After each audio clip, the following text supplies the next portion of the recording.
Okay, we have a new background from Rosemary Leknowski. Took a ride through York, Montana area and did our background photo for us. So we're going to take a little look at Daniel chapter 5 today. And I'm Pastor Dave Kuyers, a Country Bible Church in Boonville, California.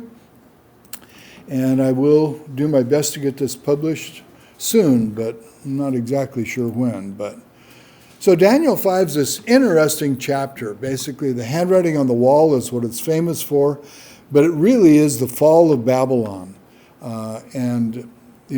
We're talking, in our age, we had the fall of the Soviet Union, who was only, the second world's largest power at the time.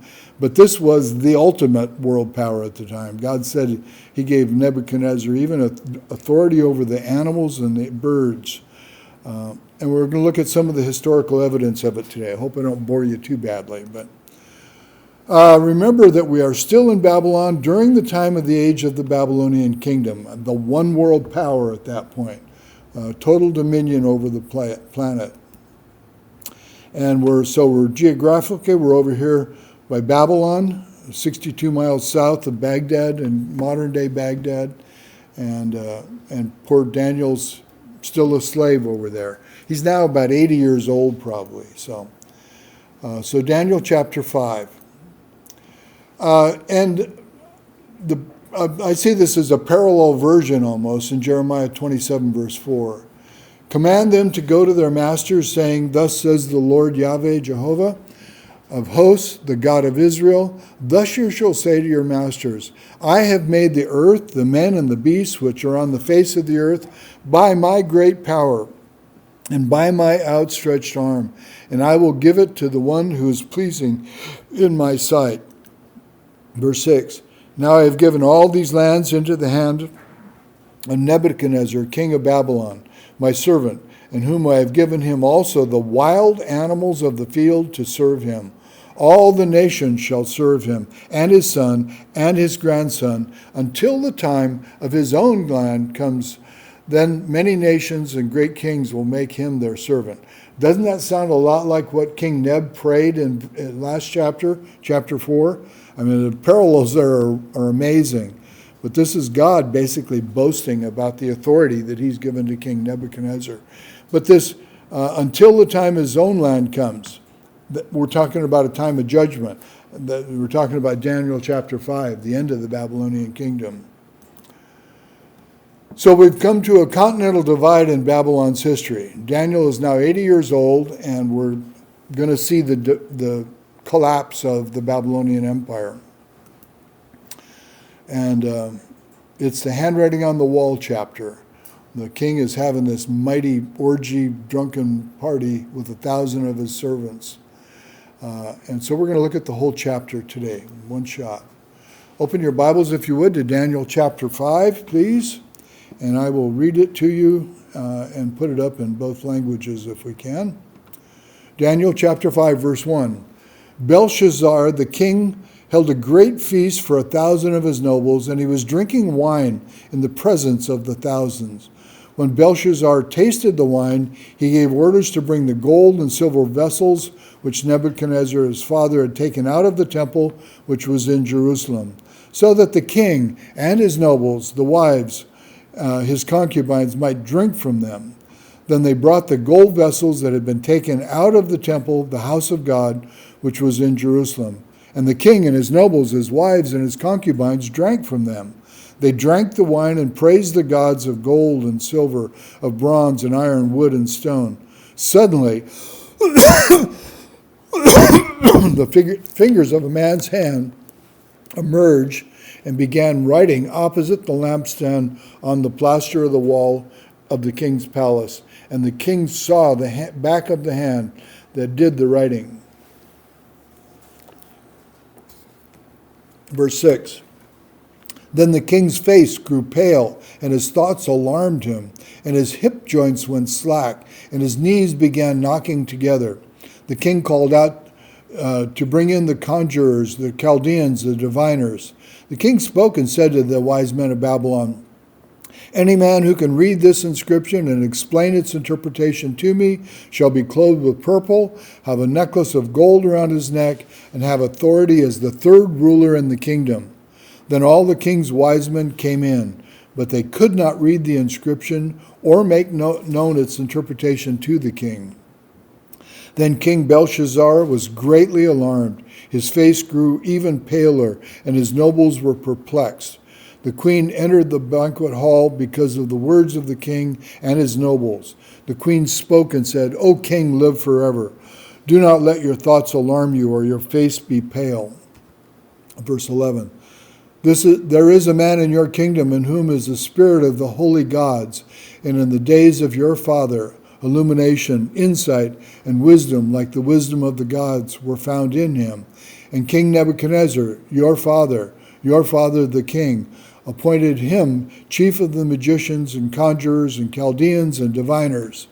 This was because an extraordinary spirit, knowledge and insight, interpretation of dreams, explanation of enigmas, and solving of difficult problems was found in this Daniel, whom the king named Belshazar.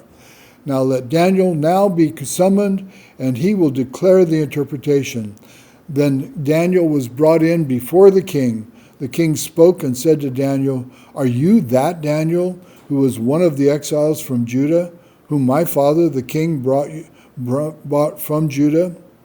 Verse 14, "Now I have heard about you, and that a spirit of the gods is in you, and that illumination, insight, and extraordinary wisdom have been found in you. Just now the wise men and the conjurers were brought in before me, that they might read the inscription and make its interpretation known to me, but they could not declare the interpretation of the message. But I personally have heard about you, that you are able to give interpretations and solve difficult problems. But if you are able to read the inscription and make its interpretation known to me, you will be clothed with purple, wear a necklace of gold around your neck, and you will have authority as the third ruler in the kingdom." Then Daniel answered and said before the king, "Keep your gifts for yourself and give your rewards to someone else. However, I will read the inscription to the king and make the interpretation known to him." Verse 18, "O king, the Most High God granted sovereignty, grandeur, glory, and majesty to to Nebuchadnezzar your father. Because of the grandeur which he bestowed on him, all the peoples, nations, and men of every language feared and trembled before him. Whomever he wished, he killed. Whomever he wished, he spared alive. And whomever he wished, he elevated. And whomever he wished, he humbled. But when your heart was lifted up, and his spirit became But when his heart was lifted up, and his spirit became so proud that he behaved arrogantly, he was deposed from his royal throne, and his glory was taken away from him." Verse 21. "He was also driven away from mankind, and his heart was made like that of beasts, and his dwelling place was with the wild donkeys. He was given grass to eat like cattle, and his body was drenched with the dew of heaven, until he recognized that the Most High God is ruler over the realm of mankind, and that he sets over it whomever he wishes." Verse 22, "Yet you, his son Belshazar, have not humbled your heart, even though you knew all this. But you have exalted yourself against the Lord of heaven, and have brought the vessels of his house before you. And you and your nobles, your wives, and your concubines have been drinking wine with them. And you have praised the gods of silver and bronze, of gold, of bronze, of iron, of wood and stone, which do not see, hear, or understand. But the God in whose hand are your life breath and your ways you have not glorified." Verse 24, "Then the hand was sent from him, and this inscription was written out." Now this is the inscription that was written out. "MENE, MENE, TEKEL, PARSIN." This is the interpretation of the message. MENE, God has numbered your kingdom and put an end to it. TEKEL, you have been weighed in the scales and found deficient. PERES, your kingdom has been divided and given over to the Medes and Persians. Then Belshazar gave orders, and they clothed Daniel with purple, put a necklace of gold around his neck, and issued a proclamation concerning him, that he now had authority over the third ruler as the third ruler of the kingdom. That same night, Belshazar, the Chaldean king, was slain. As I'm reading this, there's a couple more slides that I realized I didn't do, and maybe a story also. This is, when it says the queen, it's probably undoubtedly the queen mother. It's either his grandmother, Belshazzar's youngest and latest wife, or his mother. It could be either one. A quick story, Chuck Missler always likes to tell, and I've heard him tell it quite a few times, about Admiral Nelson, who's on the ship out to sea, a cabin boy comes running in and gives a warning. It's about this knees weak and loins loosed and all that the king is pretty fearful. And he says, Lord Nelson, there's a Spanish galleon off our starboard bow. And Lord Nelson says, bring me my red waistcoat. And they go to battle. About a week later, same thing happened. Another Spanish galleon, bring me my red waistcoat. Cabin boy comes back in and goes, why'd you ask for a red waistcoat when you know we're going into battle? He goes, well, it's for the men. In case I get shot, the red waistcoat will hide the blood and they won't panic. And several months later, the entire Spanish galleon is off the starboard bow. And he comes running back in and he says, well, Nelson, the armada is bearing down on us. He goes, go to my cabin and get my brown breeches. Chuck Missler loved that story. So I'm sorry I didn't get it on a... Probably not worth repeating anyway. But mocking God is never wise. And that's what they're doing. When they bring the golden cups of God's temple in there, and when it says they tasted the wine, that was the other thing I meant to bring up, that means they were getting really drunk on them. It's more than just a simple taste. The wine is having effect on them, basically. And 1,000 of his nobles, that's a big deal. And the other thing I didn't do, probably adequate on, is they now have found that and identified that building in Babylon. And Saddam Hussein rebuilt it. And it's still big enough to hold a party of 1,000 people. One thing I really wanted to warn you about is Belshazzar, verse 1 is the name of the king. And the name that was given to Daniel is Belteshazzar. And that little T-E in there, when you're reading this story, you need to keep reminding yourself about the T-E. This is Daniel. Without the T-E is the king. And it's a big deal. And here's the writing up there. And we'll talk about that in a minute. Verse 1, Easton's Bible Dictionary says Belshazzar means Bel protect the king. The name of the king's Babylon, king of Babylon, Daniel 5:1. He was the son of Nabonidus by Nitocris, who was the daughter of Nebuchadnezzar and the widow of his son, Negal-Shazar. This was the other thing that I didn't... there was a couple of assassinations in there also, and there's a good chance that Belshazzar was not in the bloodline, but he was adopted into it or married into it, and he ends up becoming the king. So, you're going to get more historical data than you probably want or enjoy this time, but bear with me.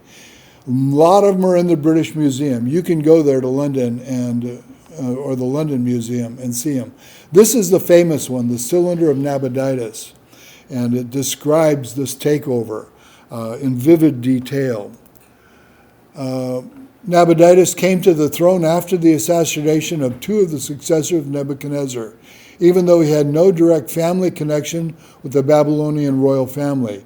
He was old enough to have a mature son, Belshazzar, the biblical Belshazar, and was almost certainly an experienced soldier. A number of Nabonidus' inscriptions include historical references intended to show that his irregular accession to the throne had the blessing of the gods and of earlier Babylonian kings. And that's why she says, your father Nebuchadnezzar, kind of jumping over all this problem in the lineage.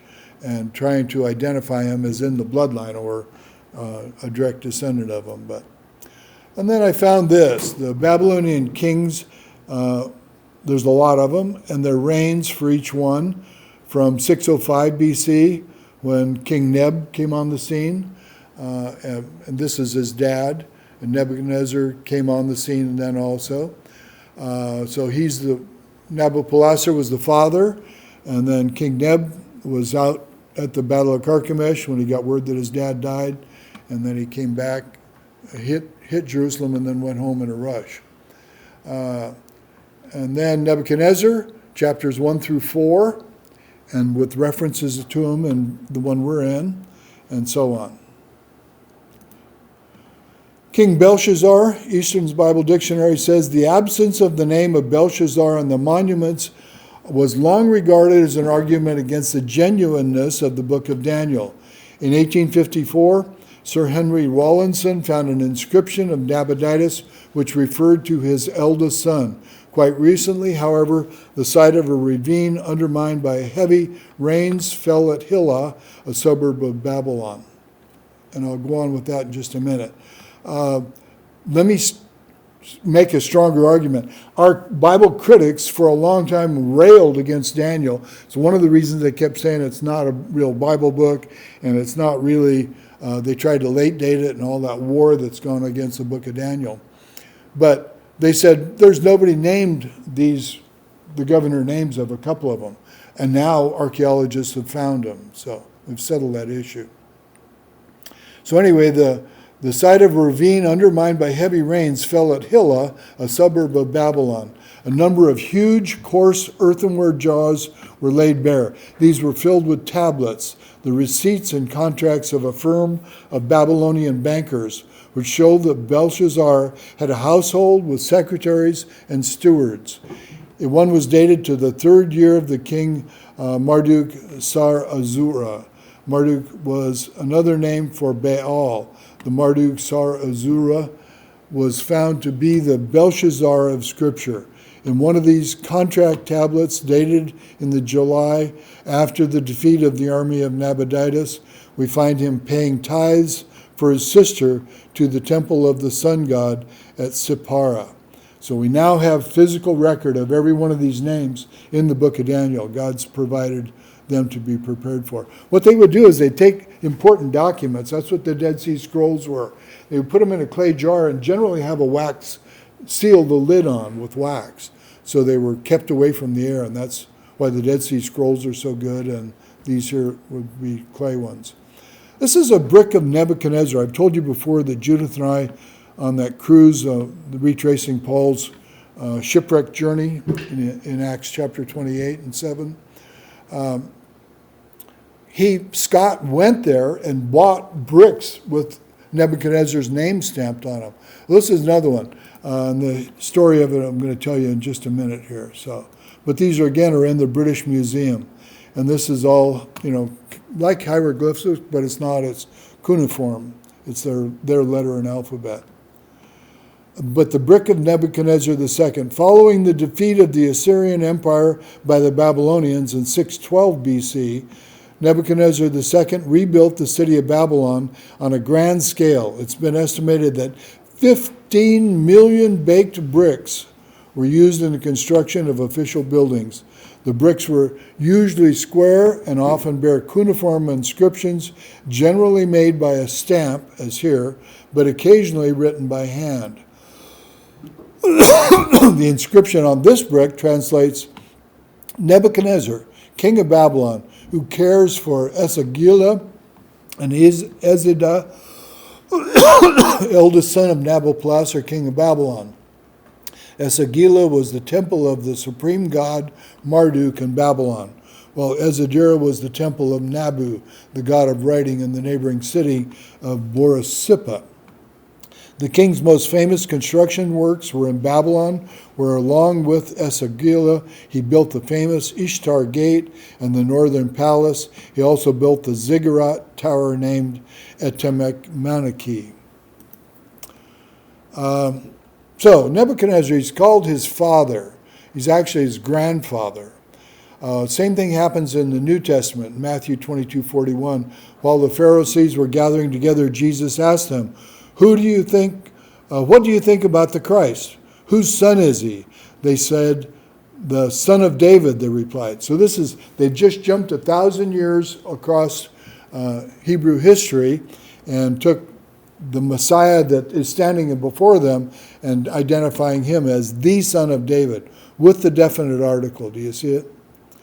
And every time Jesus claims to be the Son of David, the Son of Man, the Son of God, those are technical legal arguments that he's presenting, theological legal arguments. Luke 13:16, should not this woman, a daughter of Abraham? Again, we just jumped across 1,400 or 1,200, almost 2,000 years of history to identify a New Testament woman, first century, as a daughter of Abraham. NIV note says, or ancestor, or predecessor, also in all those other verses. So it's very, very common. And a lot of them said they didn't really even have a name for grandfather, cousin. Cousin and all that comes in as brothers. So there's a lot, their language is not the same as ours. But King Neb was undoubtedly Belshazar's grandfather. And then the gold goblets. 2 Kings 24:13 says, he carried out from there all the treasures of the house of Yahweh and the treasures of the king's house, and cut in pieces all the vessels of gold which Solomon, king of Israel, had made in the temple of Jehovah, just as the Lord had said. So here in 2 Kings, it says that they cut to pieces all the vessels of gold. Daniel 5, it says they're drinking out of them. So what's going on there? Some wonder how they could drink out of them if they were cut in pieces. But the Hebrew word could mean trash soundly. I would throw in, could it just mean defile? That sort of a thing. But trash soundly or pound well, or defile or abase or abuse could all be part of it. Then in verse 5 we find out about the plastered walls.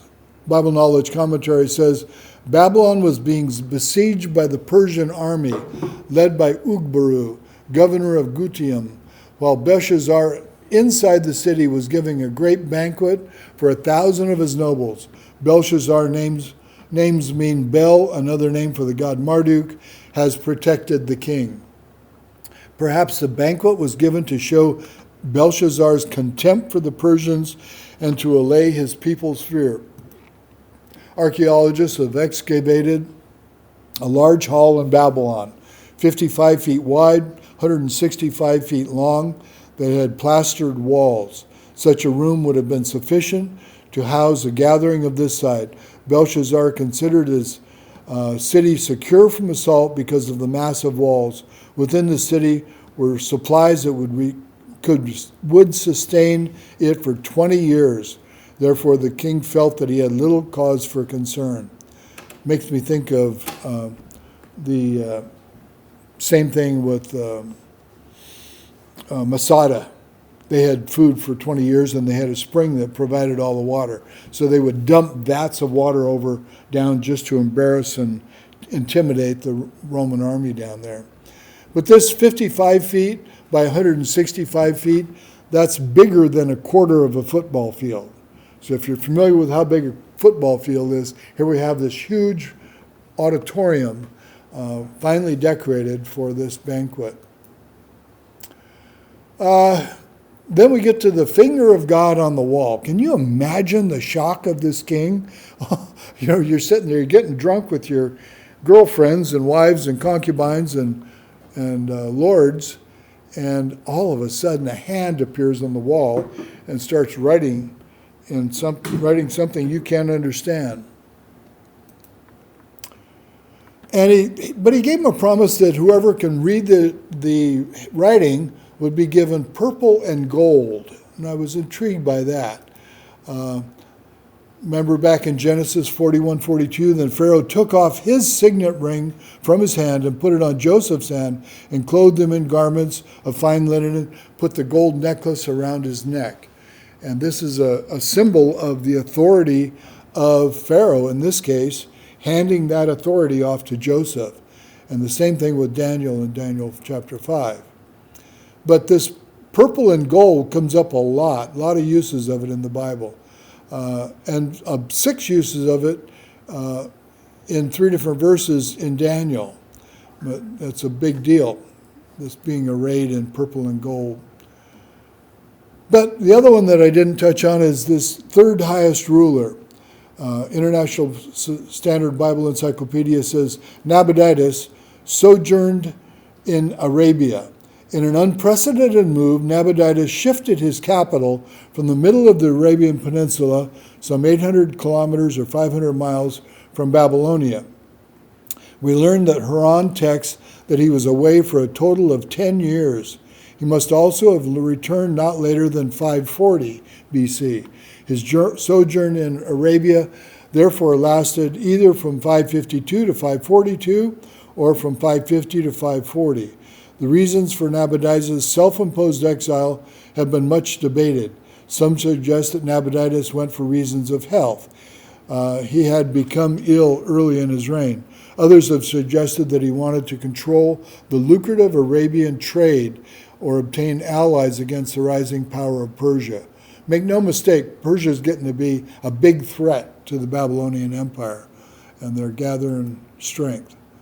Bible and Spade magazine says 2 tablets from Yale Babylonian collection record administrative matters carried out by Belshazar in Babylon during Nabonidus' absence.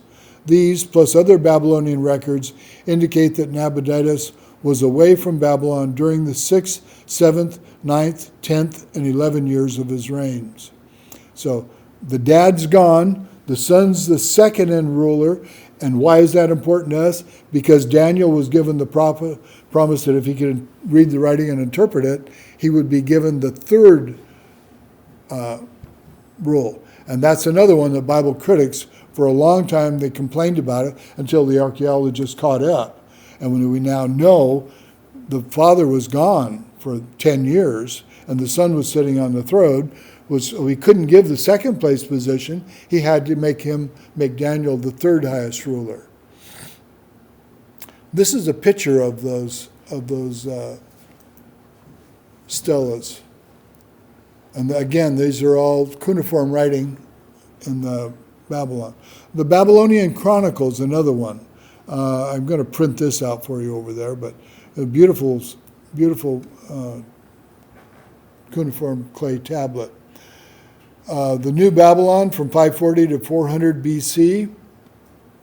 It's 6.19 centimeters wide from southern Babylon, excavated by this famous archaeologist, Robert Koldewey. He died in 1940. I think these are the years that he was serving as an archaeologist. It's in the British Museum again in London. You can go see it. That's it there. Babylonian Chronicle records events in ancient Babylon dating from about 750 BC to 280 BC. This tablet is part of the Chronicle and records events from 605 to 594. So this is right in, remember 586 is when the third siege of Jerusalem went down. So including Nebuchadnezzar II's campaigns in the west where Jerusalem is.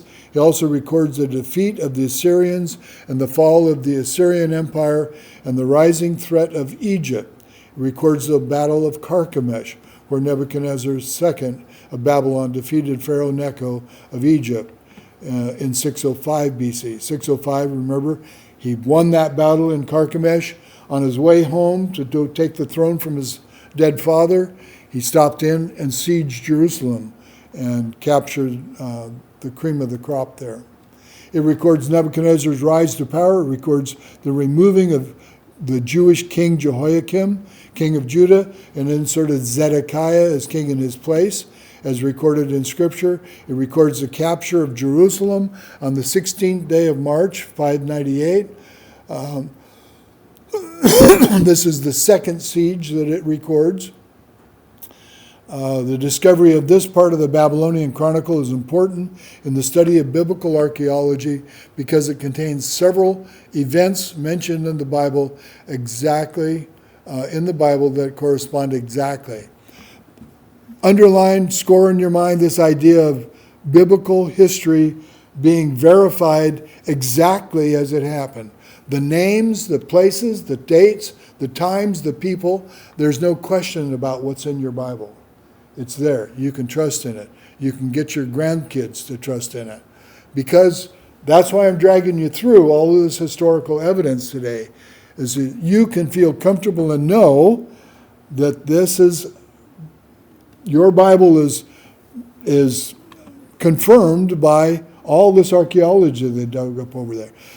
With 1,000 square miles around Jerusalem, they've done thousands, if not hundreds, many thousands of archaeological digs. Every little township that's recorded in the Bible, they've gone and dug it up. Hundreds of thousands of artifacts they pulled up, and never once has any of them ever contradicted with anything in Scripture, because we have this kind of record keeping.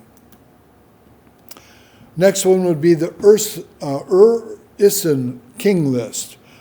You can see the precision of their markings here again. And again, this would be the stylus. The scribe would have these styluses, and he would grab each one and put the marks in. This was found in about 1812 BC. Or no, that's when they think it was written. The Belshazar tablet would be another one. That's this one. Clay cylinder of Nabonidus, king of Babylon, mentioning his son Belshazar. So we now have a record of this king's name in stone, if you would. Then we get to this handwriting on the wall. MENE, MENE, TEKEL, PARSIN. And Daniel says, now this is what the inscription, now that is the inscription that was written out. MENE, MENE, TEKEL, PARSIN. And half of your translations will just say Farsin or Perez. Same word, different plurality of it. I think I've got a slide to show you that. J. Vernon McGee, I love him. He brings the cookies down to the lower shelves so the kids can get them. J. Vernon McGee tells about Minnie, who finally got her hard of hearing Dad to go to church with her, until the parson said, MENE, MENE, TEKEL, PARSIN. He grabbed her hand and stomped out of church. She asked, what's wrong? He said, I heard him say, Minnie, Minnie, tickle your parson. So if you know J. Vernon McGee, you know I'm not making this up. That's the kind of stuff he would squeeze into every radio broadcast just about. And to the Spanish-speaking group, doesn't translate when we do these word plays, but this was about the time of the French Revolution. I'd love to know the political background of it when they did this artwork, because they were rebelling against their rulers also. Next one would be the Stela of Nabonidus. It's in the British Museum in London, the British Museum. This was published in 1995. But look at the detail in the work on this. This is the images of these three gods are going to describe. And this would be his ruler's staff, or what do we call it? Scepter, I believe. War club to kill. Usually have a metal end on them, but it's not known where the basalt stela was originally found, but it may come from Babylon. Comparison with other sculptures on which he is named suggests that it represents King Nabonidus.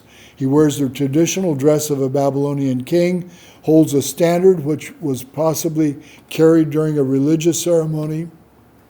Above him are the divine symbols of the moon god Sin. That's the one that Muhammad worshipped. And he consolidated all 360 of their gods and made them worship only the moon god Sin. You ever wonder what every artwork you see of by Muslims, it always has the crescent moon on it and a sword because of the moon god Sin. It was above him are the divine symbols of the moon god Sin, closest to him the planet Venus of Ishtar, and the winged disk of the sun god Shamash. The text celebrates the return of plenty after a drought. Cuneiform tablet with part of the Nabonidus Chronicle. This is another chunk from 556 to 530 BC. Remember, we're right in here. This is our time frame. The Daniel chapter 5 is 539, October 12th, 539 BC. And it's very well attested in secular and biblical history. And that's also in the British Museum. The fall of a dynasty. This tablet forms part of a series and summarizes the principal events of each year from the accession of Nabonidus in 556 until the 530s BC. Chronicle stresses that Nabonidus was absent in Arabia for much of his reign. We now know it's 10 years, thereby interrupting performances of the annual spring festival in Babylon where the king's presence was essential. Nabonidus established a base at the oasis of Timah on the caravan routes and campaigned against other rich oases and negotiated alliances with the Arabs. The king spent 10 years in Arabia and left Babylonia, administered by his son Belshazar of the Old Testament. Gutsy. Daniel is gutsy. Can you imagine a king that has authority over your life and he stands up to him and tells him, keep your gifts to yourself? Genesis makes me think of Genesis 14:23. Father Abraham says, I will not take a thread or a sandal thong or anything that is yours, for fear you will say, I have made Abraham rich. Or in 2 Kings 5:16, but he, speaking of Elijah, said, as the Lord Yahweh lives, before whom I stand, I will take nothing. And he urged him to take it, but he refused. So, again, I love the shock on this lady's face and the pose that they've got the king looking over his shoulder to see what's being written there. This guy's shock also. Kind of amazing artwork. But this MENE TEKEL PARSIN or PARSIN, those translations say PARSIN. The NAU and the New King James family say Upharsin. The Net Bible has Farsin again. NIV note says Aramaic Upharsin, that is Parsin. So it depends on the plurality of it. Perez is singular, divided. That's the big thing. He's saying your kingdom is divided from you. Tonight you're going to die. It's been taken away from you. It's a done deal. And you've been weighed in the balances. The tekel is their monetary unit. He's saying your gold coin, your English sovereign gold coin is found wanting. NIV notes on Dan and say Aramaic Upharsin, that is Parsin. Daniel 5:26 means numbered or mina, a unit of money. A tekel can mean weighed or shekel. And Perez, singular Parsin, can mean divided or Persia or a half mina or a half shekel. We get a ton of common sayings in English that come right out of Daniel 5:25. Handwriting on the wall is one of them. J. Vernon McGee also tells about two guys in an airliner in turbulent weather. The calm man tries to comfort the nervous man by telling him not to worry. If his number is up, there's nothing he can do about it. And if his number is not up, he will land safely. He said, I'm worried about the pilot's number may be up. A justifiable complaint. Makes me think of another one. There was a guy sitting next to a Christian lady on an airplane, and he sees her praying. He goes, what are you praying about? She goes, oh, for a safe landing and a safe flight. And he goes, the Lord's in control. He goes, yeah. She goes, but he also said, lo, I will be with you always. Not up high. So the Talmud suggests that the writing was vertical and backwards, allowing for the fact that Aramaic, like Hebrew, reads from right to left. Some others think that it was vertical, backwards, and a mirror image. And bear in mind also, the Aramaic is like the Hebrew. There were no vowels in there. It was just the consonants. So you get the consonants in there. Mirror image would be a real challenge to try to read it with no context at all. So the Ishtar Gate is a big deal, and Saddam Hussein has reconstructed it. This is just a painting, but this is the processional way, and I think we're going to get the dimensions of it. I want to say it was 165 feet wide or 75 feet. It's like a freeway. If you think of Highway 101, that's kind of a deal, but in ancient times. Verse 29, some say that Daniel could be justifiably rejecting the gold because he knew what was going to happen that night. The whole kingdom was going to be handed over to the Medes and Persians. So we put down, Dan's rich at least for tonight. And I found this. A farmer won a $10 million lottery and was being interviewed. He was asked what he was going to do with all that money. He said, well, I guess the first thing I'll do is pay a few bills. What about the rest? The reporter asked. Farmer shrugs and says, I guess they'll just have to wait. As a farmer, you understand. As a farmer, I understand what he's talking about. You know, you're never going to get rich farming. The version I saw said, I'll just keep farming till it's gone. Yeah, and somebody replied that to me also, yeah. Yep. But I found this, Dr. Wilmington, the Wilmington's Bible Handbook, I haven't used it very much. When I was first growing in the Lord, I listened to his tape series on the Old Testament many, many times. I would have it playing while I was out working on the ranch and around the yard and everything. Dr. Wilmington's Handbook is an excellent resource. And he says, while godliness is not always valued by non-believers, in Daniel's case, his high spiritual standards actually led to political success. He says, Daniel refused payment from Belshazar for proclaiming his God-given message, and the truth is not for sale. He adds that. We should pray in the good times as well as the bad times. Daniel was praying even before he was faced with the threat of the lions. Remember that? He knew that they'd given the decree, and he stood before his open window and prayed out loud. When praying about the sins of others, we should confess our own sins, and Daniel 9 is especially there. If it wasn't for the first 3 or 4 verses of Daniel chapter 9 there, we'd have no evidence of Daniel being a sinner other than Romans 3:23 and 3:10. God does not always answer all of our questions, okay? But he does love us infinitely. The Cyrus cylinder, I want you to remember this one in the British Museum. It's a big deal, and it tells in depth about how they took over Babylon. And I didn't touch on it here because I talked about it a lot more, but I'll give you the highlights of it now. Cyrus boasts that he came down and they established on the Euphrates River. The Euphrates River went right through ancient Babylon. And they had bronze gates, and 200 to 300 foot tall walls around the building, around the entire town. And so that's why they're in there getting drunk when they're being attacked by an enemy, a very powerful enemy.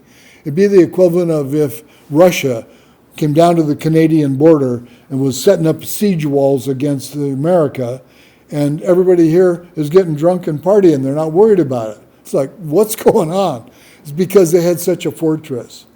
And in the Euphrates River, they had these bronze gates that had legs of bronze that went down into the water. And Cyrus went upstream of the Euphrates River, built a cofferdam and a canal, and ran the water out into the desert, and literally dried up the river Euphrates. And then his Green Berets, if you would, went in underneath the bronze gates, and they boast in there that the water was only up to their thigh. They just went in and slipped underneath the gate. They went in there and took over CNN, CBS. They took over the police force and the Pentagon, and and had their way with everything. And they record that many of the people in the city, it was weeks before they found out that they'd been taken over. That's why I emphasize so much that this is not the destruction of Babylon. They didn't destroy them. They barely knew they were taken over. They just changed leaders is all, and went about their business going on. But you can go to the British Museum in London and go see it. The Cyrus Babylonian, about the same time frame as we are, 539 BC, boasts about this victory. From Babylon in southern Iraq, it's a declaration of good kingship. This clay cylinder is inscribed with Babylonian cuneiform with an account by Cyrus, king of Persia, of his conquest of Babylon in 539 BC and capture of Nabonidus, the last Babylonian king. Cyrus claims to have achieved this with the aid of Marduk, the god of Babylon.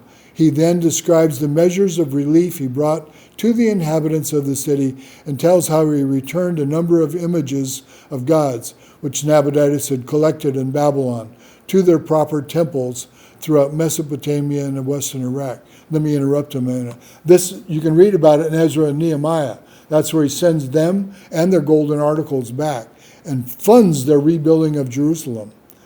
At the same time, he arranged for the restoration of these temples and organized the return to their homelands of a number of people who had been held in Babylon by the Babylonian kings.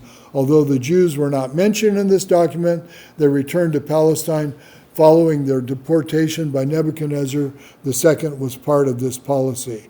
And about 50,000 of them went back to Jerusalem at Cyrus's decree. And like I say, he funded it. He sent letters of credit to them to get whatever they need to fix it up. So there's sometimes been described as the first charter of human rights, but is in fact reflects a long tradition of Mesopotamia, where from as early as the 3rd millennium BC, kings began their reigns with declarations of reforms. This charter of human rights, again, let me reemphasize, this is not the destruction of Babylon that's yet future. This is the fall of Babylon, which he boasts in there about how he helped the people of Babylon when he went in. So it was a commando raid, if you would, is how they took it. Translation by Irving Finkel of this thing. He says, Marduk, the great Lord who nurtures his people, saw with pleasure his fine deeds and true heart and ordered that he should go to his city, Babylon. He had him take the road to Tintir, and like a friend and companion, he walked at his side. His vast troops, whose number was like the water in the river, could not be counted, marched fully armed at his side. Let me interrupt him again. Doesn't this sound like a boasting king writing his own version of history? Fully armed at his side, he had him enter without fighting or battle right into Shushana. He saved his city, Babylon, from hardship. He handed over to him Nabonidus, the king who did not fear him. All the people of Tintor and all Sumer and Akdad, nobles and governors, bowed down before him and kissed his feet, rejoicing over his kingship, and their faces shone. The Lord, through whose trust all were rescued from the death and who saved them from all the distress and hardship, they blessed him sweetly and praised his name.